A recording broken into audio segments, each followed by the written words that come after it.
এই ধরনের সিচুয়েশন দেখেই কিন্তু আপনারা ভয় পেয়ে যাচ্ছেন। ডাইব্যাক, এরপরে আঠা পড়ার রোগ। এই দেখেন গাছে আঠা পড়তেছে, এটা গাছের গোড়ার দিকে বেশি দেখা যায়। তো পাতা রুক্ষ, তারপরেও কিন্তু আমরা যত্ন নিব না, মানে গাছে পানি বা খাবার এখন দেব না। আসসালামু আলাইকুম, আশা করি সবাই ভালো আছেন। আর আপনারা দেখছেন গ্রিন ওয়েভ। এখন ডিসেম্বর মাস চলে, আর এই মুহূর্তে আমি আমার ছাদ বাগানের যে জায়গাটিতে দাঁড়িয়ে আছি, এটি হচ্ছে আমার সাইট্রাসের একটা স্পেস বলা যায়, কমলা এবং মাল্টার যে স্পেসটা আছে।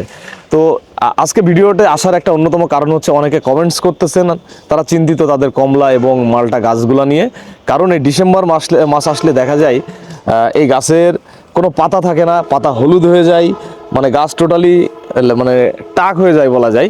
তো বিষয়টা যারা নতুন বাগানি আছেন বা যারা সাইট্রাস নতুন শুরু করেছেন, তাদের কাছে একটা ভয়ের বা চিন্তার বিষয় যে আমার গাছ কি মরে যাচ্ছে, এই অবস্থা কেন। তো এই সকল প্রশ্নের অ্যান্সার আপনাদেরকে আজকে দিব। এই গাছটি দেখেন কত রুক্ষ, না আছে কোনো পাতা, আর যতগুলো পাতা আছে তা সবুজ না হলুদ, এরপরে কেমন জানি একটা। তো এরকম যদি আপনার গাছের চেহারা থাকে তাহলে মনে করবেন আপনি জানুয়ারিতে ফুল ফল পাচ্ছেন। গাছ যদি অধিক পাতা এবং ঝিকঝিক করে, চকচক করে, সবুজ ঝকঝকে পাতা থাকে, তাহলে মনে করবেন যে ওই গাছে ফল আসার সম্ভাবনা খুবই কম। আপনারা এই গাছটির দিকে লক্ষ্য করুন, এটি 10 লিটারের বালতিতে লাগানো একটি উন্নত রুটে একটা পাকিস্তানি কমলার গাছ। এই দেখেন গাছে কোনো পাতা নাই, টোটালি কিন্তু গাছটা টোটাল খালি হয়ে গেছে। এই ডালটাই দেখেন কোনো ডাল পাতা কিচ্ছু নাই, ওপরের দিকে হয়তোবা কিছু ডাল বা পাতা আছে। তো হয়তোবা আপনাদের বাগানেও এমন গাছ আছে, এবং এই ধরনের সিচুয়েশন দেখেই কিন্তু আপনারা ভয় পেয়ে যাচ্ছেন।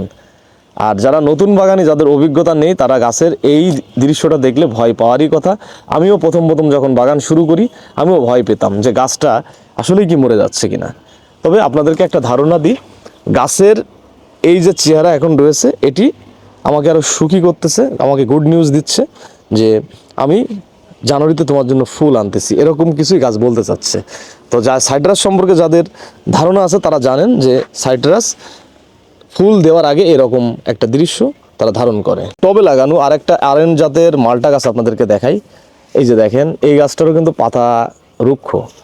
তো পাতা রুক্ষ, তারপরেও কিন্তু আমরা যত্ন নিব না, মানে গাছে পানি বা খাবার এখন দেব না। অলরেডি এই গাছটাতে এই যে ডিসেম্বর মাসেই ফুল চলে এসেছে।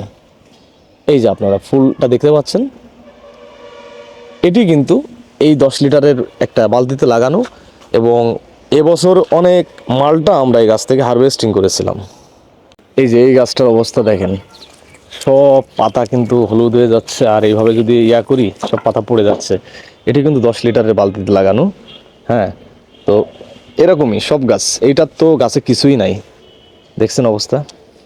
এই যে এই দৃশ্য দেখলে যে কেউ ভাববে যে গাছটা কিন্তু মারা যাচ্ছে, কারণ এই গাছটাতে টোটালি কিচ্ছু নাই। এটিও কিন্তু একটা 10 লিটারের বালতিতে লাগানো। তো এইটা হচ্ছে কমলা মালটা গাছের এই সময়কার সিনারি। আপনারা কেউ ভয় পাবেন না। আপনারা এই অবস্থা দেখে কেউ গাছের গোড়ায় ভুল করে খাবার এবং পানি দিতে যাবেন না। এই পাকিস্তানি কমলা গাছের গোড়াটা দেখেন, অবস্থা দেখছেন, মাটি কিন্তু শুকায় হার্ড করে ফেলছি। তো এই সময়টায় মাটি এরকম হার্ড রাখতে হবে, মানে হার্ড বলতে হচ্ছে পানি কম দিতে হবে। পানি বেশি দিলে কিন্তু গাছে ফুল ফল আসবে না। তো অবশ্যই আপনারা গাছের গোড়ায় এই মুহূর্তে পানি কম দিবেন, যতটুকু বাঁচিয়ে রাখার জন্য দেওয়া যায় ততটুকু দিবেন। জরুরি বিষয় বলে রাখি, এই শীতকালে কিন্তু গাছের কমলা বা মালটা গাছে সমস্যা দেখা দেয়, ডাইব্যাক, এরপরে আঠা পড়ার রোগ। এই দেখেন গাছে আঠা পড়তেছে, এটা গাছের গোড়ার দিকে বেশি দেখা যায়। তো এই ধরনের সমস্যা কিন্তু গাছকে পুরোপুরি শেষও করে দেয়। তো আপনারা যেটা করবেন, এই যে আঠা যে বের হচ্ছে, এখানে ভালো করে একটু ছুরি দিয়ে হালকা করে চেঁচে নেবেন, নিয়ে এই জায়গাটা ভালো করে ওয়াশ করে ছত্রাকনাশক এবং যেটা চুন আছে এই দুটো মিক্স করে এখানে ভালো করে লাগিয়ে দিবেন।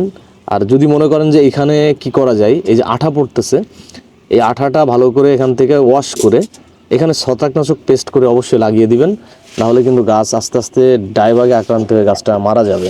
তো দর্শকবৃন্দ, আমরা জানি যে শীতকাল আসলে গাছ কিন্তু ডরমেন্সি পিরিয়ডে চলে যায়। এটা আঙুর গাছ বলেন, সাইট্রাস, সব একই রকম অবস্থায় থাকে। ডরমেন্সি পিরিয়ডে গেলে দেখা যায় যে গাছের পাতা ঝরে যাচ্ছে, এরপরে গাছের পাতা হলুদ হয়ে যাচ্ছে, এরপরে কিছু কিছু ডাল শুকায় ডাইভাগে চলে যায়। তো এটা চিন্তার কিছু নেই, গাছের অবস্থা যেমনই থাক এই সময়টা গাছে কিন্তু পানি দেওয়া যাবে না। লেবু বা মালটা কমলা গাছে আমি যদি নভেম্বর ডিসেম্বরের কথা বলি, এই সময় গাছের চেহারা দেখলে আপনার মায়া লাগবে, কিন্তু আপনি মায়া দেখায় যদি পানি দিয়ে বা খাবার দিয়ে বেশি আদর করতে চান, তাহলে কিন্তু আপনার গাছে জানুয়ারিতে ফুল আসবে না। এটি একটি নিয়ম যে নভেম্বর ডিসেম্বরে গাছের চেহারা ভালো থাকে না এবং গাছকে একটু কষ্ট দিতে হয়।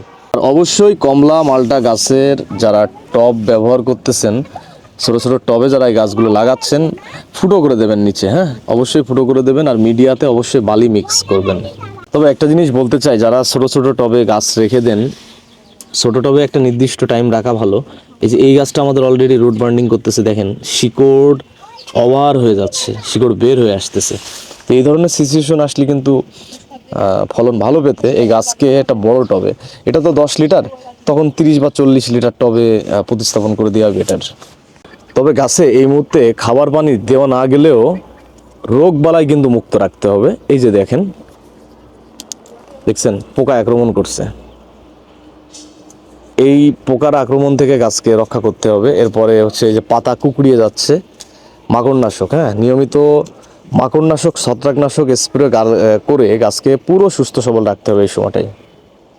তবে এই সময় গাছের যেসব ডালগুলো দেখবেন এইভাবে ডাইভাগ হয়ে যাচ্ছে, মানে শুকায় যাচ্ছে, তো আপনারা চেষ্টা করবেন যে এই ডালটি কিন্তু এই পর্যন্ত শুকনো আছে, আমরা এই যে নীল অংশ, হ্যাঁ এই একটু বেশি অংশ দিয়ে এই ডালগুলো কেটে দিব। ধরেন এই পর্যন্ত শুকাইছে, কিন্তু আমরা এখান থেকে কাটবো না, আমরা আরেকটু নীল অংশ নিয়ে এখান থেকে ছাঁটাই করে দেবো। তো গাছের যতগুলো এরকম শুকনা ডাল আছে, আপনারা কমলা মালটাম আছে গাছে আজই ছাঁটাই করে দিন। এই গাছটিতে এই যে নতুন কুশি আসতেছে, নতুন পাতা আসতেছে, তো এই পাতা যখনই নতুন আসা শুরু হবে তখনই এই পাতাকে মাকড়ে বা অন্যান্য পোকায় আক্রমণ করে এই পাতা নষ্ট করে দেবে, তখন কিন্তু আর ফুল আমরা পাবো না। তো এই পাতাগুলো আসার সাথে সাথে আপনারা মাকড়নাশক এবং ছত্রাকনাশক 15 দিন পর পর অবশ্যই কিন্তু স্প্রে করে দিবেন। তো নভেম্বর ডিসেম্বরে গাছের চিত্র যদি এরকম থাকে আপনারা ভয় পাবেন না। গাছের পাতা যদি বেশি পড়ে যায় বা গাছের গোড়া যদি শুকনা হয়ে যায়, তো এতে করে আপনারা গাছের গোড়ায় খাবার দেওয়ার চেষ্টা করবেন না, এবং গাছের পাতায়ও কোনো ধরনের খাবার দেবেন না এবং পানি বেশি দেবেন না। গাছের যত পাতা ঝরবে, যত রুক্ষ হবে, আপনারা ধরে নেবেন জানুয়ারিতে ফুল আসছে। তো এই বিষয়ে আরও যদি কোনো প্রশ্ন থাকে আপনারা অবশ্যই আমাদেরকে কমেন্টস করবেন। পুরো ভিডিওটা যারা আমাদের সাথে ছিলেন তাদেরকে ধন্যবাদ জানাচ্ছি। দেখা হচ্ছে নতুন কোনো ভিডিওতে, নতুন কোনো স্পেসে। সবাইকে ধন্যবাদ জানিয়ে শেষ করছি আজকের ভিডিও। আল্লাহ হাফেজ।